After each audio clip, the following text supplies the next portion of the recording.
Now, Arsenal have set out their ambitions for this summer's transfer window with Mikel Arteta targeting the Real Madrid winger Rodrygo. Mark McAdam is with us to discuss that a little bit. They saw him off in the Champions League, and it turns out Mikel Arteta had a close eye on one of those Real Madrid players. Yeah, Rodrygo, obviously former Santos man who joined Real Madrid in 2019. He scored 32 goals in 172 La Liga appearances.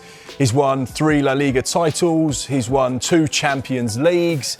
He's been at the heart of Real Madrid for the last 6 years since he made his debut in 2019. So he is exactly the type of player that Arsenal fans would say, yes, big box ticked.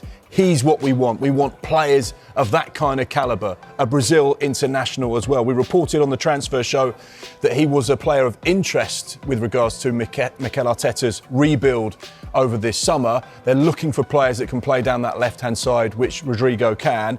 This morning we've had a little bit more detail to say that he's actually not just a player of interest, but one of Arsenal's top targets for that left-sided position. As things stand, there's been no formal club-to-club communication. This is very much just still interest at this stage. What Andrea Berta has been doing over the course of the last few weeks and months is just speaking to all of the relevant representatives for those players that they've targeted. So if they're on the Arsenal list, normally what would happen, the sporting director would speak to their agents, speak to their reps and say, right, what's the deal? How much would it cost to get him out of the club? Would he be interested in joining us and being a part of this project? How much would he want wages-wise? They formulate those lists and then they'll go back to the management team, obviously of Mikel Arteta, who has a heavy hand in recruitment, and say, right, this is what it's going to cost us. This is the metrics with regards to finance. Who do you want and in what order?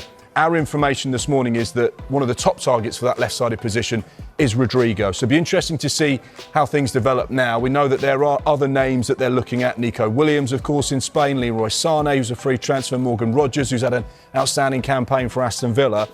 And they're looking for proven quality. They're looking for players that can take them from being the nearly boys to the Premier League champions. And you get the feeling that Rodrygo would be that type of player that has that special sauce, something a bit different, something that could really elevate that Arsenal team. So yeah, one to keep an eye on, the 24-year-old Brazil international, a player that Mikel Arteta very much likes.